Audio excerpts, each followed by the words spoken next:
చదువు పూర్తి చేశాను. ఇంకా పై చదువు చదవాలనేది నా ఆశ. కాకపోతే మాకు ఆర్థిక ఇబ్బందులు. ఇంతలోనే నాన్నకి క్యాన్సర్ అనే రిజల్ట్ వచ్చింది.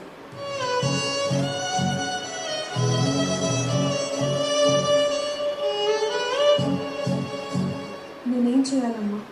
పనికెళ్ళాలా అని అమ్మ దగ్గరికెళ్ళి ఏడ్చాను. నువ్వు టీచర్ అవ్వాలన్నది మా ఆశ.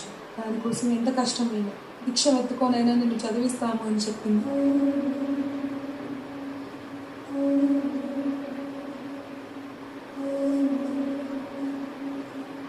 నేను కాలేజ్లో ఉన్నప్పుడు ఒకరోజు నాన్నకి బాగాలేదని తెలిసింది. ఇంటికి వెళ్ళి చూస్తే నాన్న చనిపోయి ఉన్నాడు. రక్తం కక్కుకొని చనిపోయారంట మా నాన్న. ఆ రక్తాన్ని మా అమ్మ నా పక్కన లేరు.